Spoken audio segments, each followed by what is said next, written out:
por todo lo que ha pasado durante este fin de semana, pero sobre todo a poner todas nuestras cargas delante de Él. Para poder empezar una buena semana y para poder estar atentos en una predicación, primero necesitamos vaciarnos ante Él y decirle realmente qué es lo que tiene nuestro corazón para así poder escuchar lo que Él tiene para nosotros. Así que oremos por un espacio de 5 minutos y Emilio, al final, por favor, nos levantes en oración.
Hermanos, y con ese mismo corazón agradecido les pido que se pongan de pie.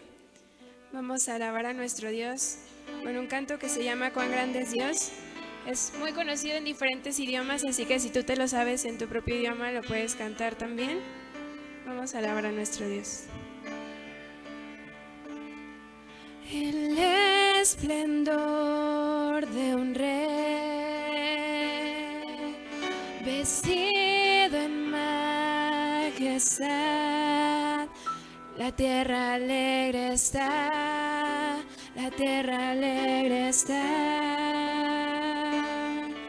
cubierto está de luz, venció la oscuridad y tiembla su voz, y tiembla su voz. Cuán grande, cuán grande es Dios, cántale cuán grande es Dios y todos lo verán. Cuán grande es Dios.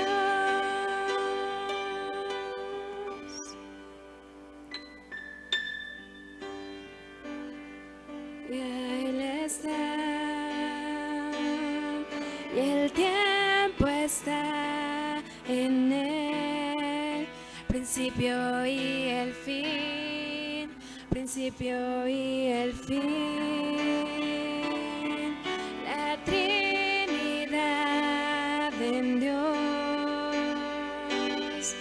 el Padre, Hijo, Espíritu, Cordero y el león, Cordero y el león.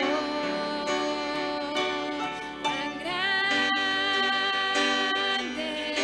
es Dios, cántale cuán grande es Dios y todos lo verán. Cuán grande es Dios, cuán grande, cuán grande es Dios, cántale cuán grande es Dios y todos lo verán. Cuán grande es Dios. Tu nombre sobre todo es digno de adorar y mi Señor, cuán grande es Dios.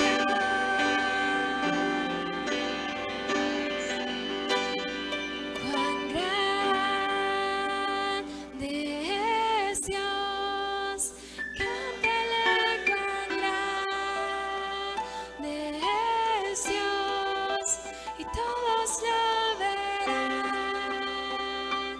Cuán grande es Dios, solo nuestras voces. Cuán grande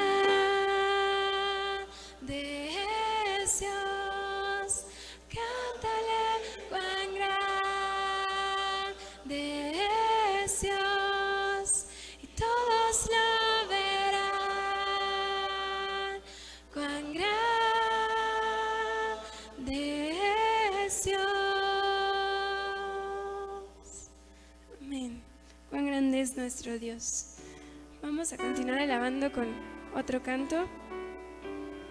Se llama Vine a adorarte y es una verdad. La razón por la que estamos aquí el día de hoy es porque tenemos un corazón que anhela la presencia de nuestro Dios y que anhela adorar a nuestro Dios. Con esa actitud de reverencia vamos a cantar que hemos venido a adorar a nuestro Dios, que Él es nuestra luz, nuestro Salvador y que por eso estamos aquí el día de hoy.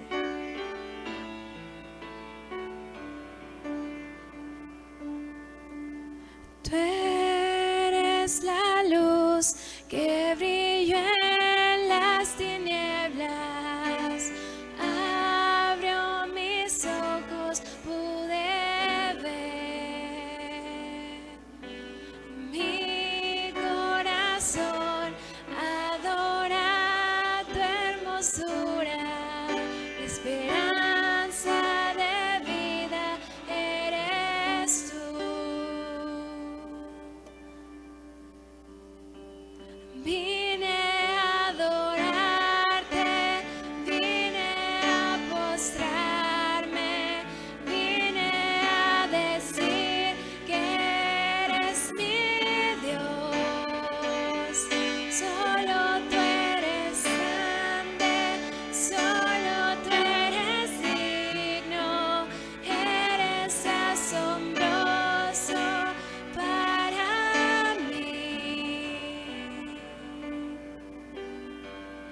Tú eres el Rey, grandemente exaltado, glorioso por siempre, Señor. El mundo que creaste, humilde viniste, y pobre te hiciste por amor.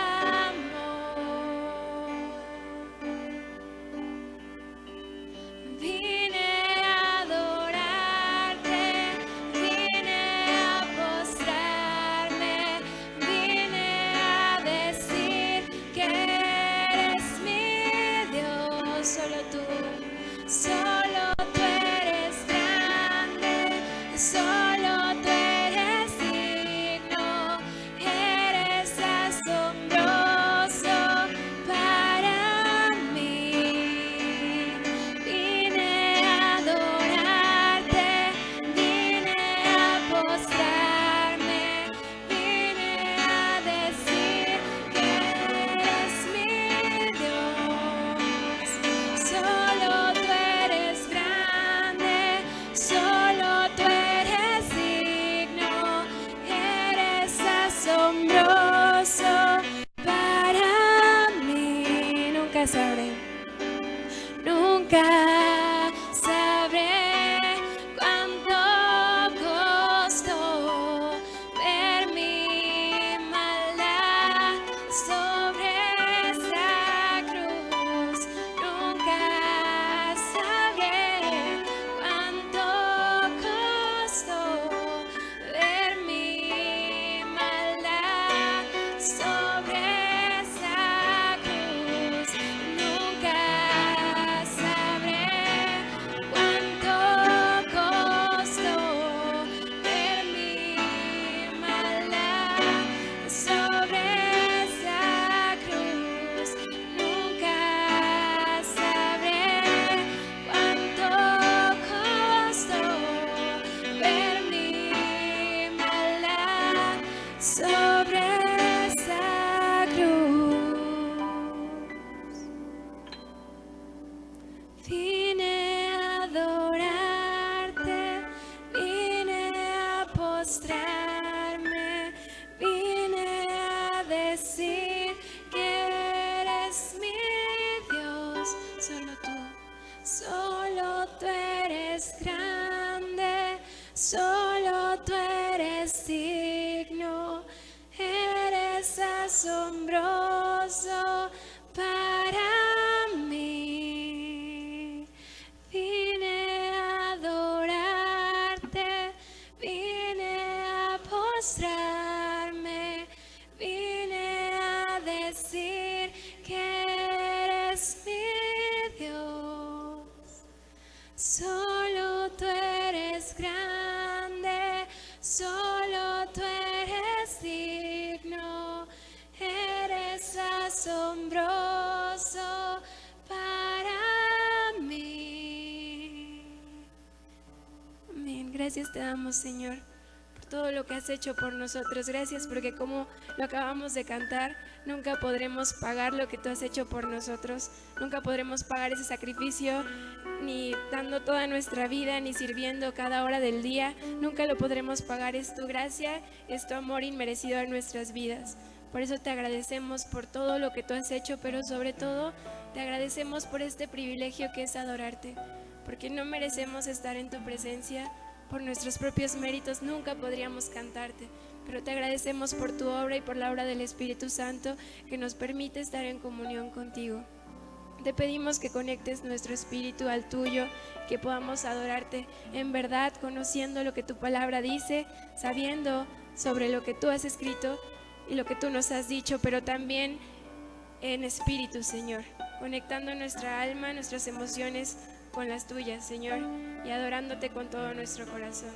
Te pedimos que esto no solo sea un momento, que no solo sea el día de hoy, sino que sea cada día de nuestra vida, que manifestemos una actitud de adoración, que manifestemos una vida que te agrade y una vida que te honre, que te adore con todo lo que vamos a hacer y a decir, Señor. Ponemos en tus manos todas las cosas que esta semana se van a llevar a cabo, pero te pedimos que siempre hagamos todo con una actitud de adoradores, con ese propósito y esa meta que es adorarte a ti y mirarte a ti, Señor. Te entregamos todo nuestro corazón, nuestra vida, nuestra adoración y todo lo que haremos este día.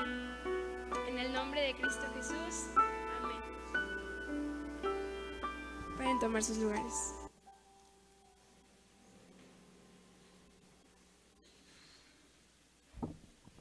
Y ese Dios que hemos cantado es al que hoy venimos a escuchar. Así que le damos el tiempo a nuestro hermano Joel Ibarra, pastor de la Iglesia Príncipe de Paz.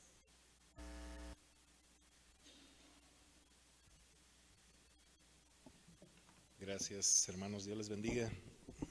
Para mí es un gran privilegio nuevamente estar con ustedes. Es una muestra de la gracia de nuestro Dios en mi vida. Nuevamente poder compartirles, hermanos, la palabra de nuestro Dios. Hace ya algunos años que graduamos aquí, aproximadamente, no me acuerdo, pero ya tiene rato, ¿verdad? Y pues ha sido una bendición haber formado parte de esta hermosa institución, y pues uno sale con un conocimiento impresionante. Tenemos muy buenos maestros en este seminario. Estoy comprometido ministerialmente hablando a aportar seminaristas. Llevamos uno, ¿verdad? En 15 años que llevo pastoreando la iglesia, y esa es la visión que tenemos como iglesia, ser un semillero de siervos. Dice la Biblia que la mies es mucha y los obreros pocos, y a mí me apasiona que haya siervos, ¿verdad?, listos para prepararse en un seminario y hacer bien su trabajo, porque por lo que veo en mi corta experiencia ministerial, esto se pone cada vez más complicado. Me decían que iba a haber extranjeros, hermanos. Voy a tratar de hablar mi mejor español y tratar de explicarme. Dios me ha dado la bendición de pastorear una iglesia en donde hemos tenido brasileños. Bueno, de hecho tenemos brasileños, tenemos venezolanos, hemos tenido colombianos. Donde se nos complicó un poquito es cuando tuvimos haitianos, ¿verdad? Porque ellos hablaban francés, y había una hermana el haitiano llegaba y había una amiga que le traducía lo que decía, y digo, bueno, ojalá y entienda lo que estamos diciendo desde el púlpito, ¿verdad? Y como le comento, salimos de aquí experimentando cosas maravillosas, ¿verdad? Y antes de seguir hablando, quiero orar, que sea el Señor el que hable a través de su siervo. Oremos. Padre, gracias por el gran privilegio que me das de compartir tu palabra a mis consiervos, a tus siervos. Gracias, Padre, porque hay mucho que aprender todavía, hay mucho que aprender, y por eso estamos aquí. Queremos que tú nos hables. Gracias por este momento devocional en el que hemos reconocido tu misericordia en nuestra vida. Nunca entenderemos el gran precio que pagó Cristo en la cruz, Padre. Pero permítenoslo, mi Dios, para que en esa misma medida nuestra vida sea solo un instrumento de gracia en tus manos. Yo te ruego, Padre, que eso sea en este momento mi vida, para edificación de mis hermanos, pero sobre todo para honra y gloria tuya, Padre, en Cristo Jesús. Amén. Y sale uno del seminario con muchas respuestas, con muchos recursos. Se siente uno con la capacidad de responder a cualquier pregunta. Sin embargo, hace 5 meses le decía ahorita a un hermano, nos topamos por ahí en el WC, ¿verdad? Y hermano, ¿cómo estás? Dios te bendiga. Me decía, oye, fui a buscarte a la iglesia. Y le dije, no, ¿qué crees? Hace 2 semanas que regresé a mi oficina. Como ustedes sabrán, hace 5 meses, un poquito hace más de 5 meses, yo estuve aquí predicando el mes de marzo. 2 semanas después, un jueves por la mañana, salimos mi familia, mi esposa Liliana, mis hijos de 5 años, 8 años, muy contentos para participar a un retiro espiritual que la iglesia habíamos organizado. El retiro espiritual tenía por nombre Perfectamente Unidos. Íbamos a estudiar el tema de la iglesia, estábamos contentos. A la 1 de la tarde, el camión en el que íbamos se quedó sin frenos y nos estrellamos. Matamos a una familia completa. Mi hijo Evan se rompió las piernas. Un hermano muy querido falleció. Y a partir de ahí las preguntas se hicieron imposibles de contestar. Y no le voy a decir qué fue lo que le contesté a la iglesia, una iglesia que está en estos momentos en proceso de recuperación, no solamente físico, sino emocional y espiritual. Cuando yo estaba en Toluca, una familia muy linda que yo nunca en mi vida había conocido, ¿verdad? Me hospedó en su casa, me dio la mejor recámara. Y ahí viví la noche hasta ahorita más espeluznante de mi vida. No podía dormir, mi pierna estaba casi hecha pedazos. A mí me dieron rápidamente de alta, yo quedé prensado, yo quedé prácticamente sepultado. Me sentí en ese momento como Jonás. Y en ese momento yo le preguntaba a Dios, ¿de qué se trata? ¿Por qué así, Dios? ¿Por qué así? Muchas veces decimos, ¿verdad? No le digas a Dios por qué, mejor pregúntale para qué. Hermanos, en la realidad yo le pregunté a Dios por qué así. Mientras mi hijo gritaba mis piernas. Mi hijo estuvo hospitalizado 2 semanas. Yo salí primero que él, yo tenía que estar en Toluca porque mi esposa estaba con él. Mi otro hijo, el más pequeño, se fue, no le pasó absolutamente nada, mi hijo el más pequeño. Y esa noche que le digo que la más espeluznante, ¿verdad? Mi hijo Evan había sido operado para que le pusieran unos fierros para que no se lastimara con sus huesos rotos, en tanto que lo pasaban al Magdalena Salinas, aquí en México, y lo operaban porque era vacaciones, no había médicos, y mi hijo me hablaba cada 20, cada 15 días y me hizo las preguntas más complicadas que ni con un doctorado le puedo asegurar que usted le puede responder a su hijo. ¿Por qué Dios nos hizo esto, papá? ¿Por qué Dios nos hizo esto? A lo mejor usted tiene la respuesta porque usted es un erudito, es un teólogo, no sé. Ya ni me acuerdo qué le contesté a mi hijo. El punto es que pasaron los días y cuando mi hijo estaba a punto de salir del hospital, creo que mi hijo entendió mejor lo que estaba pasando porque un doctor lo mira y le dice, ¿qué te pasó, chamaco? ¿Qué les pasó? Y mi hijo es un niño, es un señorcito de 8 años que habla hasta por los codos. Y le dice, pues nada, que íbamos a un retiro espiritual de la iglesia a donde yo voy. Y nos estrellamos. Y el doctor riéndose le dice, ¿y qué? ¿Qué nos encomendaron a Dios? Pues iban a un retiro. Y dice mi hijo, sí, lo que pasa es que el que falló fue el camión, le fallaron los frenos. Dios no falla, nosotros fallamos. Yo había creído haberlo entendido todo respecto al tema de la iglesia, hermanos, pero ese día entendí lo que es la iglesia. Eran 3 de la mañana, yo estaba internado y una hermana que me estaba cuidando me dice, hay 300 personas afuera del hospital, ¿tú los conoces? En mi vida los conocía. Nos dieron de comer, nos cuidaron como si fuéramos la reina de Inglaterra. Nos trataron con algodones. Ahorita venía yo escuchando ese canto que dice, he despertado en el redil, no sé cómo. Y ese ha sido el mejor retiro que he tenido en mi vida, el más doloroso, se lo puedo asegurar. Pero conocí un poquito más de lo que esta institución, y lo digo con mucho respeto y con mucho amor, me pudo haber enseñado acerca de lo que es la iglesia. ¿Qué pasa, hermanos, cuando creemos saberlo todo? El apóstol Pablo, hermanos, es un siervo ejemplar. Escribió muchísimas cartas en el Nuevo Testamento. Digno de ser recordado por nosotros, digno de estar estudiando aquellas cosas que Dios escribió a través de él. Pero ese hombre al que tanto admiramos, ese hombre nos enseña en la segunda carta a los Corintios, capítulo 12, yo quiero que por favor abra su Biblia, versículos del 1 al 10, una gran lección sobre todo de humildad. Una gran lección que nos tiene que servir porque Dios quiere hablar a su iglesia. Dios quiere hablarle al mundo y decirle la necesidad de la salvación. Pero creo que ese canal se ha obstruido porque hay un problema. Hay un problema, espero que ese no sea el de usted, pero cuando usted esté a punto de caer en ese problema, usted tenga los recursos necesarios para evadir ese gran problema del evangelio el día de hoy que se llama orgullo. El apóstol Pablo le escribe a los Corintios una carta hermosa, pero también deja ver una lucha que hay entre siervos de Dios y entre la iglesia. Voy a hacer esta lectura, hermanos, Y quiero que por favor ahí con su vista usted me vaya siguiendo. Segunda a los Corintios, capítulo 12, versículos del 1 al 10. Ciertamente no me conviene gloriarme, pero vendré a las visiones y a las revelaciones del Señor. Conozco a un hombre en Cristo que hace 14 años y en el cuerpo no lo sé.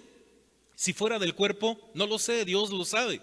Fue arrebatado hasta el tercer cielo. Y conozco al tal hombre, si en el cuerpo o fuera del cuerpo, no lo sé, Dios lo sabe. Que fue arrebatado al paraíso, donde oyó palabras inefables que no le es dado al hombre expresar. De tal hombre me gloriaré, pero de mí mismo en nada me gloriaré, sino en mis debilidades.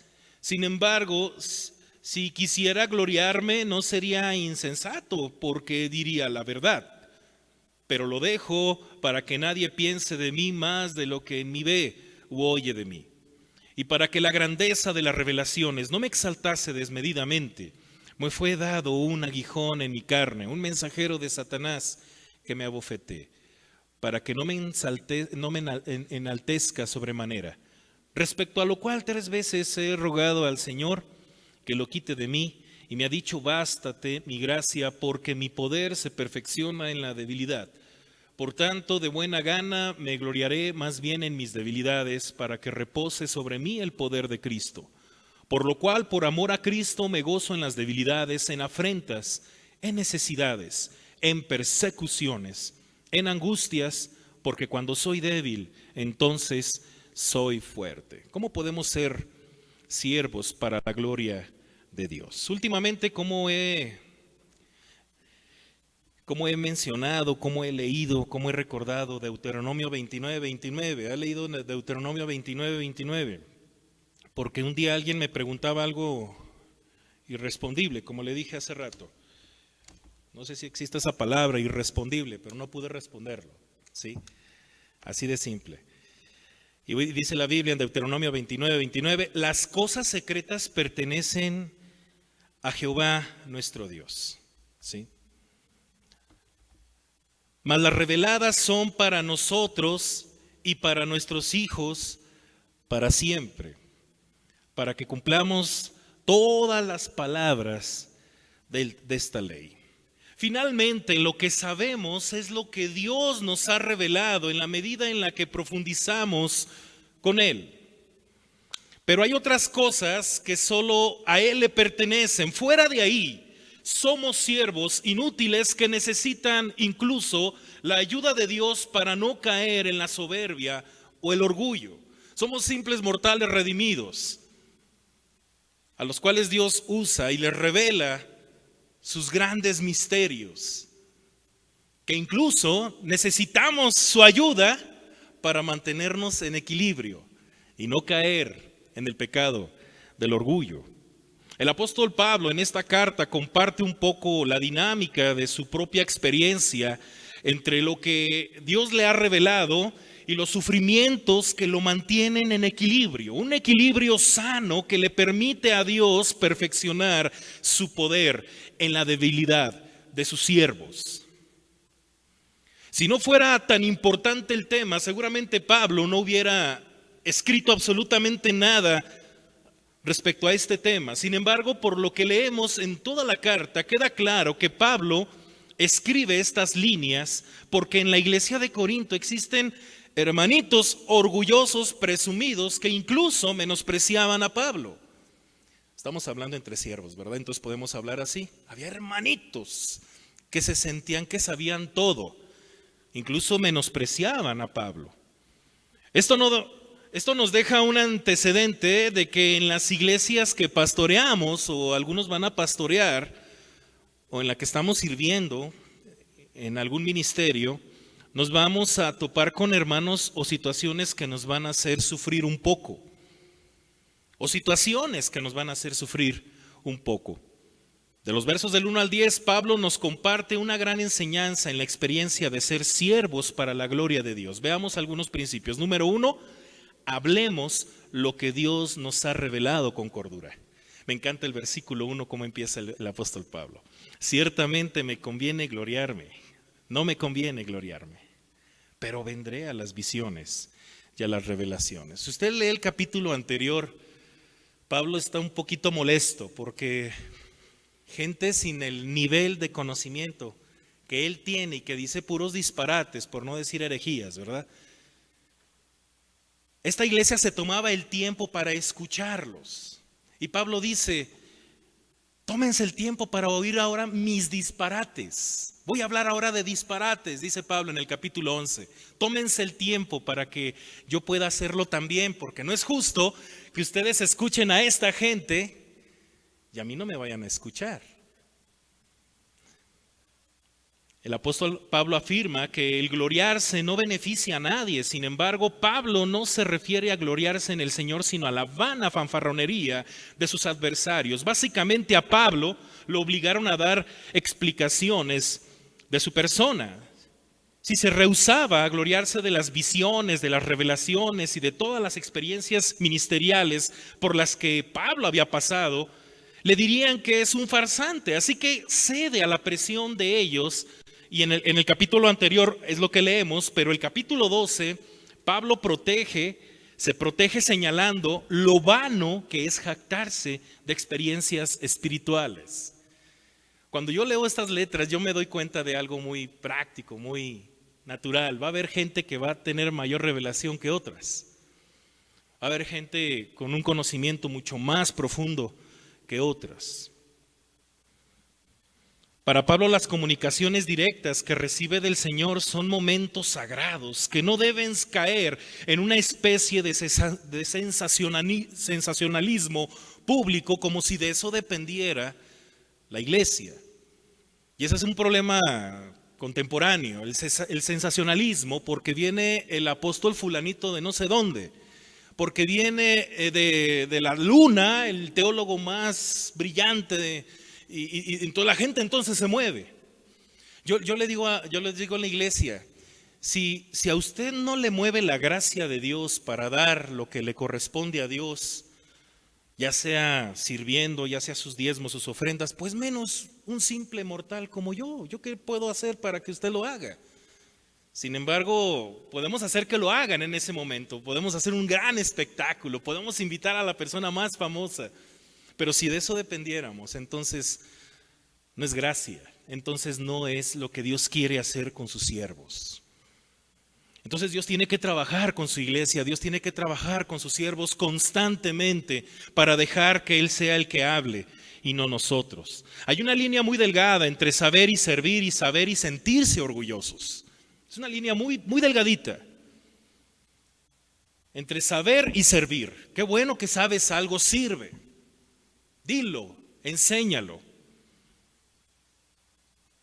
Hay una línea muy delgada que cruzamos entre saber y servir y saber y sentirse orgullosos. Es una línea muy pequeñita y muy fácil de cruzar porque siempre habrá quien nos provoque a hacerlo. Usted seguramente va a sentir siempre la presión de dar lo mejor. Pero como le digo, en ese proceso puede usted cruzar esa línea. Inclusive de que cuando ya lo hizo, alguien le aplauda y usted se sienta el más grande de los seminaristas de toda la época. Entonces cuando pase eso, ya lo perdimos. Ya lo perdimos. De por hecho, tome en cuenta que constantemente lo van a poner a prueba. Y si usted es un pastor bautista y va a una iglesia, lo van a poner a prueba porque lo van a ordenar. Le van a preguntar las 20 declaraciones de fe, doctrinas bíblicas bautistas para saber si usted es un pastor. Entonces usted tiene que estudiar. Constantemente somos probados. Pero Pablo dice que el gloriarse no tiene ningún provecho para nadie. Proverbios 21:4 dice, altivez de ojos y orgullo de corazón y pensamiento de impíos son pecado. Son pecado. Cuidémonos de ser orgullosos y enseñemos lo que Dios nos ha revelado. Según Pablo, haciendo algo muy práctico, solo di lo necesario porque seguramente es lo que se te ha revelado. Pablo escribe Conozco a un hombre en Cristo que hace 14 años y en el cuerpo no lo sé, si fuera del cuerpo no lo sé, Dios lo sabe. Y conozco a tal hombre, si en el cuerpo o fuera del cuerpo no lo sé, Dios lo sabe. Fue arrebatado hasta el tercer cielo. Aún en la experiencia que Pablo vivió, reconoce sus limitaciones. Él simple y sencillamente dice, no lo sé, Dios lo sabe. Pero si usted quiere ser un superapóstol, porque Pablo habla de ellos en el capítulo 11, habla de superapóstoles y lo ponen entre comillas porque es como un apodo. Usted quiere ser un superpastor. Hay un dicho que dicen, a ver, tú habla, tú que lo que no sabes lo inventas, ¿verdad? Así decimos, ¿no? Que Dios lo libre de inventarse algo que no existe o de algo que Dios no le ha dicho a usted en la iglesia. No lo sé. Yo de repente tengo los días miércoles un momento de preguntas y respuestas y pues lo que no sé no lo respondo. Y alguien me decía, pero si usted fue al seminario, no es suficiente, le digo. Deme tiempo, espéreme, ¿verdad? Pero hay quien quiere hablar y hablar y hablar y hablar y ya hasta terminó haciendo otra secta, otra religión, terminó alejando a muchos de Cristo porque los confundió. No sea orgulloso, hable lo que Dios le reveló con cordura y reconozca sus limitaciones, pida ayuda, busque, estudie, sigue estudiando. Nosotros seguimos estudiando, ¿verdad? Los que salimos hace ya algunos años, seguimos estudiando, seguimos preparando, seguimos actualizándonos. Hasta donde podemos, hasta donde nos alcanza, seguimos preguntando. ¿Por qué? Porque nunca es suficiente. Ahora, si usted quiere profundizar más acerca de todas esas cosas, que iglesia, deje que Dios haga su obra. Nos puede doler un poco, pero Dios es sabio y perfecto cuando nos revela su voluntad. Número 2, reconozcamos nuestra debilidad, dice el versículo del 5 al 7, ya lo leímos, de tal hombre me gloriaré, pero de mí mismo en nada me gloriaré, sino en mis debilidades, etcétera, etcétera, ya lo leímos. Una tendencia común entre todos nosotros los simples mortales es esconder nuestras debilidades, mostrando una fortaleza que quizá no tenemos. Pablo, sin lugar a duda, era un hombre superdotado en conocimiento, él mismo sabe de su capacidad intelectual. Capítulo 11, capítulo antes, versículo 6, Pablo dice, pues aunque sea tosco en la palabra, no lo soy en el conocimiento. De hecho, en otra versión me encanta porque dice, pues no soy buen predicador, pero en conocimiento me los llevo a todos de calle. Sí, Pablo lo reconocía, era un hombre superdotado. Sin embargo, Pablo prefiere gloriarse mejor en sus debilidades. Ahí Pablo encontró la puerta que siempre el siervo de Dios debe mantener abierta para que Dios perfeccione su poder. Porque como nos encanta cerrarla, porque queremos demostrar que somos lo suficientemente capaces para pastorear una iglesia, lo suficientemente capaces para guiar a otros. En mi tierra, no sé si en la suya, se dice un ciego guiando a otro ciego. En el reino de los ciegos el tuerto es rey. Qué triste es eso. ¿Por qué necesitamos que Dios a veces nos vuelva a quebrantar como el barro en las manos del alfarero? Según Jeremías 18, lo ha leído, es hermoso. Le dice Dios a Jeremías, ve a la casa del alfarero y ve lo que voy a hacer con el pueblo. Resulta que la vasija estaba a punto de quedar lista. Pero resulta que el alfarero decidió destruirla para hacerla mejor. A veces así va a ser en el ministerio. Así va a ser en el ministerio. Si usted está concentrado en su expectativa de ser lo mejor, mejor le recomiendo que se concentre en el Señor y punto. Que sea el Señor el que lo use.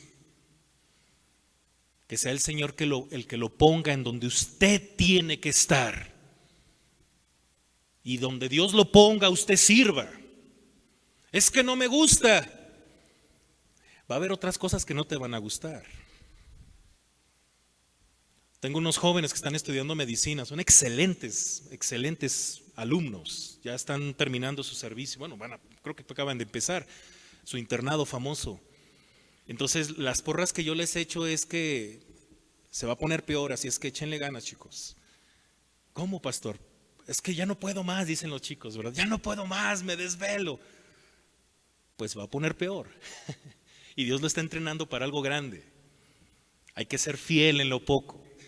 Y el que se encarga de ponernos en otro lugar y quizá más grande es Dios, no nosotros. De tantas propuestas, brevemente explico 5 acerca de la dolencia de Pablo, es el famoso aguijón en la carne. Rápidamente voy a mencionar 5 cosas. Muchas de estas propuestas, debido a la falta de evidencia escritural, continúan siendo simples conjeturas, pero podrían ser nuestra realidad, ¿sí? Depresión, hay quien dicen que Pablo era un hombre depresivo. Del capítulo 1 de esta carta sabemos que Pablo sufrió desaliento debido a sus experiencias en Asia Menor. Según capítulo 1, versículo 8, en esta misma carta, Pablo dice: hermanos, no quiero que desconozcan las aflicciones que sufrimos en la provincia de Asia. Estábamos tan agobiados bajo tanta presión que hasta perdimos la esperanza de salir con vida. Bueno, si Pablo pasó por eso, ¿por qué usted y yo no? Porque, mire, en esa expectativa de ser súper seminaristas, súper pastores, caemos en el error de pensar que a nosotros no nos debería de pasar cosas difíciles. Pero Pablo en su testimonio dice: hubo momentos en mi vida en los que perdí la esperanza de seguir viviendo. Bueno, hay quien dice, bueno, probablemente Pablo era muy depresivo porque abría su corazón y decía cómo se sentía. Hay quien dice que Pablo tenía problemas de la vista, ¿verdad? Y eso lo vemos en Gálatas, ¿sí? El pasaje de Gálatas 4 del 14 al 15, donde Pablo deja ver que probablemente él tenía problemas de vista. No sabemos si a eso se refiere, no lo sabemos. Quizá usted tiene un problema de vista, un problema de audición. Yo perdí mi audición a los 5 años, yo tuve un accidente de niño y perdí mi audición. A mí alguien me habla de este lado y yo volteo para acá. Lo oigo, de hecho oigo muy bien, de hecho hay lapsos en donde yo me aturdo porque desarrollé mucha audición, pero no tengo la capacidad de orientación porque me falta esto, el otro.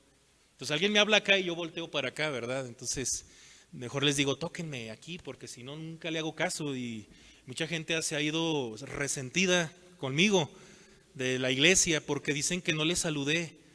Pues es que no los oigo, me hablan del oído malo. Entonces, pues, y puede ser un problema eso. Puede ser un problema tu salud, puede ser un problema la vista, pueden ser tantas cosas, ¿verdad?, que nos pueden estar haciendo sufrir. Enemigos. Bueno, quité la epilepsia porque hay quien le atribuye que Pablo era epiléptico y consideran que cuando tuvo ese encuentro con Jesús fue un lapsus de epilepsia, ¿verdad? La verdad es que yo no creo en eso, pero si usted tiene ese problema, puede ser esa su realidad.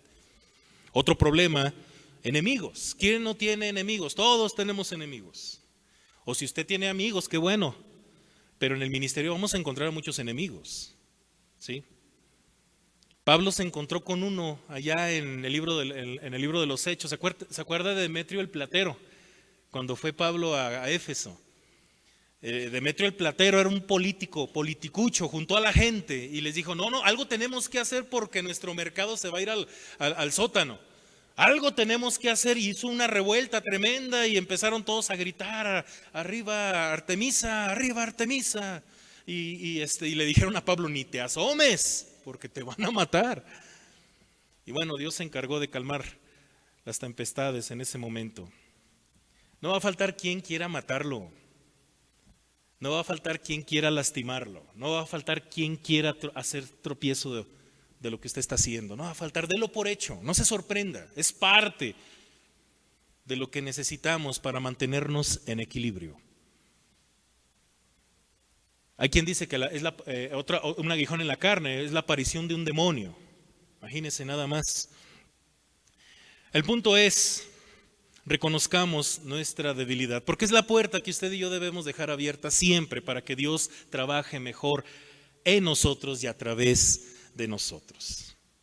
Busca hermanos de la iglesia con los que usted pueda hablar, con los que usted pueda llorar, con los que usted pueda ponerse de rodillas para que sea sanado. A mí me sorprende que ahora con todo esto que hemos vivido, yo soy muy melancólico, demasiado, soy muy emocional, demasiado. Y curiosamente nadie se me había acercado a preguntarme cómo andaba yo de presupuesto emocional. Pero se acercó un nuevo creyente. Y se ofreció.